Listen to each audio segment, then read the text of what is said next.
Pemirsa, Presiden Joko Widodo beberapa waktu lalu ini mengatakan ada sejumlah lembaga internasional memperkirakan bahwa akan ada 60 negara yang berpotensi bangkrut. Setidaknya ada 42 negara dari 60 tersebut yang sedang menuju kondisi itu. Apa kira-kira penyebab banyaknya negara yang berpotensi bangkrut? Lalu muncul pertanyaan, bagaimana dengan Indonesia? Kita akan simak datanya satu persatu, pemirsa. Kalau kita melihat penyebab sesuatu negara ini bangkrut di masa-masa ini adalah sedikitnya ada 3 penyebabnya.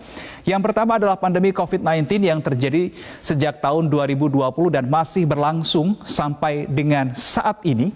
Dan yang kedua adalah konflik Rusia-Ukraina yang terjadi sejak akhir Februari 2022 kemarin dan masih berlangsung sampai dengan saat ini. Yang ketiga adalah kenaikan suku bunga acuan Amerika Serikat, di mana Bank Sentral Amerika Serikat ini, The Fed, menaikkan suku bunganya sebesar 0,75%, kisaran 1,5 sampai 1,75%. Kenaikan suku bunga ini adalah yang tertinggi sejak tahun 1994, dan kenaikan suku bunga The Fed ini masih akan terus berlanjut sampai akhir tahun 2022 hingga diperkirakan ini mencapai 3,4%. Kalau kita melihat, pemirsa, beberapa negara yang bangkrut atau pernah bangkrut begitu, kita akan menuju ke slide berikutnya. Yang pertama adalah tentu di informasi yang telah kita saksikan bersama tadi adalah Sri Lanka dengan utangnya mencapai 732 triliun rupiah. Ini kita sudah konversikan ke rupiah. Kemudian ada juga Argentina, ini hutangnya mencapai 1.440 triliun rupiah. Zimbabwe 64,8 triliun rupiah dan Ekuador sebanyak 144 triliun rupiah. Ini adalah sejumlah negara yang bangkrut karena terlilit utang. Dampaknya apa, pemirsa? Kalau ada sebuah negara yang bangkrut begitu, kita akan menuju ke informasi atau ke slide berikutnya untuk melihat beberapa dampak yang terjadi begitu. Setidaknya kami catat ada 9 dampaknya. Yang pertama adalah jelas pasar saham akan runtuh, kemudian lembaga keuangan di negara itu juga akan mengalami kebangkrutan. Yang berikutnya adalah hilangnya jaminan negara terhadap warga. Ini banyak sistem negara yang akan banyak digunakan warga tidak berjalan, seperti halnya pasokan listrik, subsidi, dan stok makanan. Ini kita lihat tadi terjadi di Sri Lanka. Bangkrutnya negara Sri Lanka, tidak mampunya membayar hutang, kemudian ini berdampak kepada masyarakat. Kemudian dampak berikutnya adalah pelaku usaha lokal ini akan tutup dan ini akan bisa meningkatkan jumlah pengangguran dan sekaligus di waktu yang bersamaan akan mengerek angka kemiskinan negara tersebut.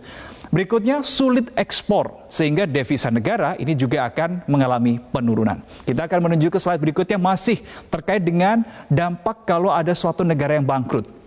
Yang pertama adalah korupsi massal, kemudian kemunculan diktator yang biasanya ini muncul dari kalangan orang kaya. Berikutnya adalah kebutuhan warga tidak terpenuhi, karena sekali lagi ketika warganya atau suatu negara tidak bisa memenuhi kebutuhan para warganya, kemudian ekonomi semakin tergerus begitu, angka kemiskinan dan pengangguran juga semakin naik, maka warga juga tidak bisa memenuhi kebutuhannya.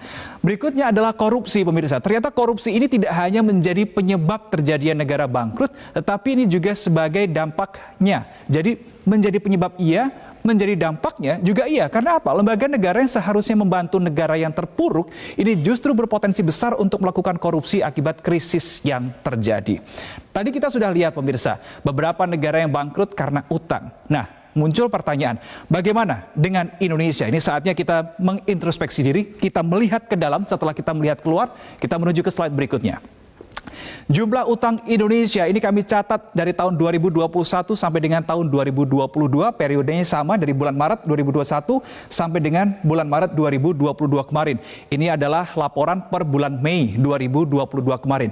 Kita akan full screen untuk melihat di situ ada dinamika, pemirsa.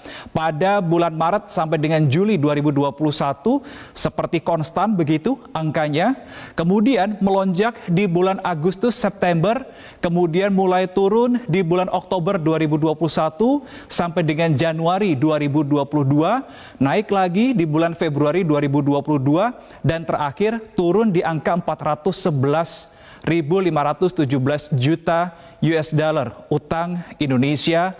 Ini bisa dikatakan dari berbagai sektor, bukan hanya utang pemerintah kalau kita berbicara utang Indonesia, tetapi juga dari utang swasta. Nah, jumlah ini pemirsa, angka 411.517 juta US dollar ini turun 4,2 miliar dolar Amerika dibandingkan kuartal sebelumnya.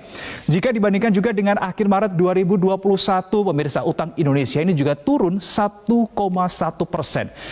Penurunan utang ini terjadi seiring beberapa seri surat berharga negara sudah jatuh tempo, baik domestik maupun falas. Ada pula pelunasan neto atau pinjaman yang jatuh tempo selama periode Januari sampai dengan Maret 2022, yang sebagian besar ini adalah pinjaman bilateral.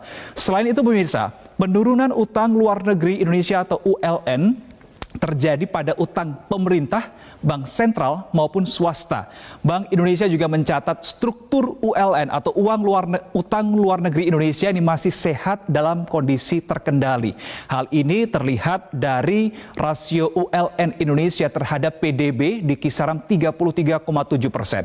Selain itu, ULN Indonesia juga dikatakan sehat karena ini tetap didominasi oleh ULN berjangka panjang sebanyak 87,9% dari total utang luar negeri Indonesia. Kemudian banyak sekali kalau kita melihat angkanya begitu ya. Utang Indonesia kok banyak banget sih dengan angka 411.517 juta US dollar per bulan Maret 2022 kemarin, atau kalau kita konversikan dengan kurs nilai tukar rupiah terhadap dolar hari ini sebesar 6.102 triliun. Utangnya lalu buat apa saja? Kita akan lihat ke slide berikutnya. Yang pertama adalah utang Indonesia ini digunakan untuk membangun fasilitas umum yang endingnya adalah untuk kepentingan masyarakat Indonesia. Begitu. Kemudian yang kedua adalah untuk bantuan sosial dan juga untuk subsidi. Kita tahu pandemi COVID-19 menggerus ekonomi hampir semua negara, termasuk negara-negara maju, sekalipun itu adalah Amerika Serikat. Untuk itu pemirsa, supaya pemerintah Indonesia ini juga tetap ingin masyarakatnya aman begitu keadaan ekonominya, mereka harus terpaksa menaikkan jumlah rasio utangnya untuk memberikan bantuan sosial kepada masyarakat. Kemudian ada juga memberikan subsidi. Dan yang keempat adalah untuk gaji PNS. Jadi ini setidaknya adalah hal-hal atau alokasi dari porsi utang Republik Indonesia. Kita berikutnya akan melihat pemirsa yang disampaikan oleh Menteri Keuangan Republik Indonesia Sri Mulyani terkait dengan kondisi utang Indonesia. Hal ini disampaikan pada bulan Januari 2022 oleh Sri Mulyani. Ia mengatakan kalau belanja bagus, kemudian menjadi infrastruktur bagus, SDM berkualitas buat Indonesia, ekonomi tumbuh, pasti bisa bayar lagi utangnya. Termasuk SBSN atau surat berharga syariah negara, pasti kita bisa bayar, insya Allah akan kembali dengan aman. Dan hal ini terbukti pemirsa, tadi kalau kita melihat diagram batangnya, jumlah utang Indonesia akan terus menurun di setiap periode waktunya. Sempat ada kenaikan, tapi tetap akan kembali turun. Ini yang menandakan bahwa Indonesia bisa membayar utangnya. Berikutnya adalah terkait dengan strategi ekonomi Indonesia. Kita akan menuju ke slide berikutnya. Ini disampaikan oleh Presiden Joko Widodo di hadapan para ekonom saat memberikan sambutan dalam kegiatan peresmian pembukaan Sarasehan 100 Ekonom Indonesia. Yang pertama adalah soal hilirisasi industri. Jadi nantinya ke depan Indonesia tidak lagi mengekspor bahan mentah, tetapi sudah bahan setengah jadi. Bagus-bagus kalau sudah bahan yang jadi. Begitu yang disampaikan oleh Presiden Joko Widodo. Kemudian soal digitalisasi UMKM. Ada sebanyak 15,5 juta UMKM dari sekitar 60 juta UMKM ini sudah masuk dalam platform digital dan loka pasar. Nantinya semua UMKM ini akan didorong untuk masuk ke platform digital. Terakhir adalah strategi ekonomi hijau. Ekonomi hijau ini berarti pemerintah berencana membangun Green Industrial Park dengan produk keluaran produk hijau dan dengan pemakaian energi menggunakan energi baru terbarukan. Inilah pemirsa. Jadi betul, memang ada 60 negara yang diperkirakan akan bangkrut oleh IMF, di mana 42 diantaranya ini sudah di dalam koridor menuju kondisi tersebut. Sementara Indonesia masih terkategori aman, meskipun jumlah utangnya mencapai 6.102 triliun rupiah dengan asumsi nilai tukar rupiah terhadap dolar Amerika sebesar 14.800-an pada hari ini. Meski masih terkategori aman, kehati-hatian dan kecermatan tetap menjadi hal wajib oleh pemerintah Indonesia dalam mengatur keuangannya. Sementara demikian,